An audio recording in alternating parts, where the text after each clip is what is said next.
Hi, my name is Annie. I am a rising junior at the Harker Upper School. Today I'm joined by Evan. Evan, would you mind introducing yourself? Hi, my name is Evan. I'm a trans advocate and a rising freshman at Stanford University this fall.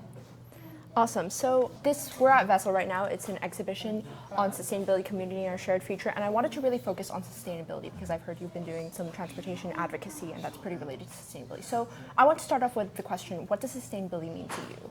Sustainability is really our shared effort as a community and as a sort of society to ensure that we are using our resources in a way that is responsible to future generations and responsible to each other, and in a way that emphasizes our shared commitment to making this world a place where everyone can live.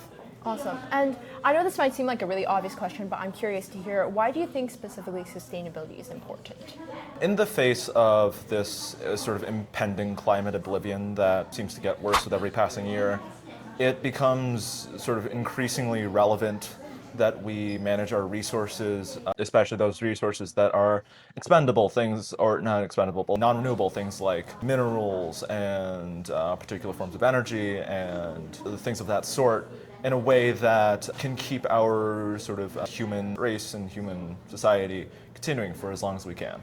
I definitely get that. I guess my last question is, a lot of people talk a lot about sustainability, but they find themselves unable to really do anything. How do you practice sustainability in your own life, and what suggestions would you have for people to more easily practice sustainability in their lives? There are many, many different ways you can live a more sustainable life. I mainly do transportation stuff, so every time you get out of your car, go onto a bike or a bus or a train or something, you've done something. And it's these tiny little movements that everyone can make, and helping out your community, making sure that everyone is able to make these impacts, organizing things. These are the kinds of changes we need from the ground up to be able to continue and make such a more sustainable and much more human future. Awesome. Thanks so much for your time. No problem. Thank you.